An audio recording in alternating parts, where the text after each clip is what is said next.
So this video will be focusing on Wednesday's EF3 tornado in Cole, Oklahoma. Now, this will be a video on the radar and how it looked like during that time. So, the Cole, Oklahoma tornado, according to the National Weather Service, started at 7:30 p.m. In this orange line right here, that's a Cole tornado. This was of several tornadoes that day. So, this is the radar at 7:20. So this is 10 minutes before the Cole, Oklahoma tornado starts. Now, this is what you're looking at right here, is something called reflectivity. Now, this is measuring mostly rain. So as you can see right here, the greens are light rain, orange is moderate rain, reds are heavy rain, and these purples and blues are hail. Now, this is a storm that's affecting the Oklahoma area at that time, and this part that's extended, you can see that's extended right here. This is 7:20. Oklahoma's right here. Now, if I advance it 10 minutes to 7:30, you can see slowly as we approach 7:30, this is 7:30 right here. You see it curves. It goes out from being straight right here until it starts to curve. What that means is that whatever is affecting the storm, the winds are so intense that they're starting to make the rain curve inside the storm.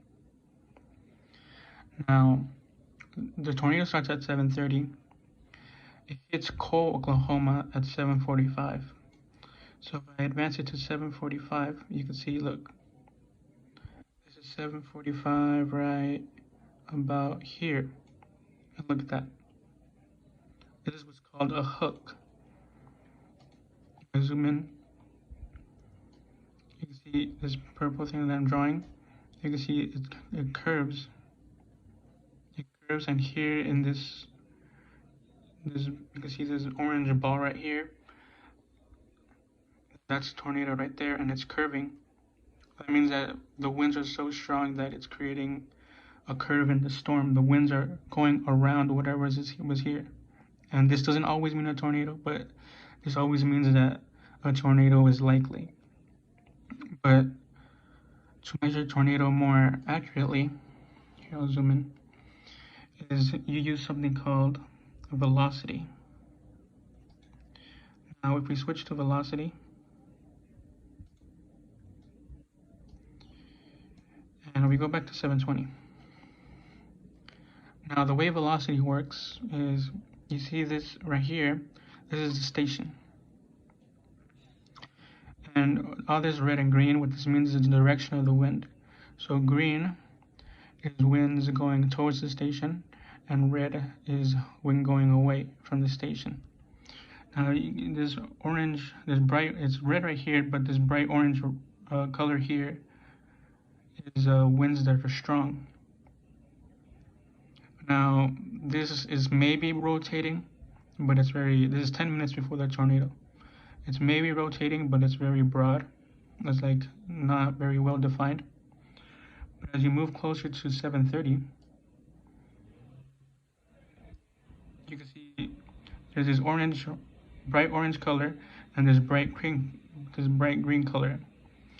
And look, there's Oklahoma right here. And what begins to happen is something called a velocity couplet.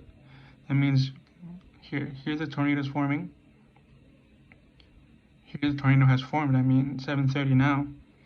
But look, now the orange and the green are close together. They're touching. That means that the winds are rotating very rapidly in this storm. Peak tornado is 7:45. And look how close it is. Look, now now the red's overlapping the green here. 7:45.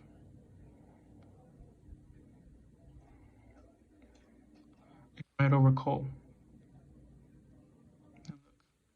So the way to tell when a tornado is most likely to be happening is you check the velocity, And look, everything else, you could very well clearly tell that, look, everything is all like, but here, they're bright, and they're close together right over Cole, Oklahoma. Look, see, there's red, there's normal green, normal red, but here's very bright orange and very bright green close together. If I go back in time, you could tell how this happened. Look, this is 7:45. But look, it starts to form, and then they start to rotate close together. But the guaranteed way to tell what tornadoes on the ground, I go back to 720, is something called correlation coefficient. Correlation coefficient measures the size of things in the air. Now at that time, there's maybe, see, the oranges are probably red. If it's a solid color, that means that it's just rain or hail or something. But right around after the tornado starts, you get this. It's 7:33. This ball right here, the blue circle here is that means that something's here that is not matching the size of things around it. So look, everything over here is mostly like the same color, like orange and other colors here. But this is that whatever's in the air here, because this is measuring things in the air. So obviously rain is small, but whatever's in the air here are very big. Most likely trees, branches, pieces of houses.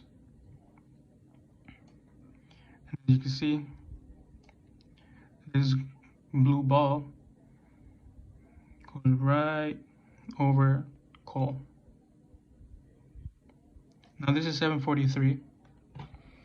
7:43, this is Dr. Reed Timmer's video. 7:43, you can see right here, the time is 7:42. Here you can see the tornadoes on the ground. You can see, look, this is the left edge, this is the right edge, and here's the tornado at max strength.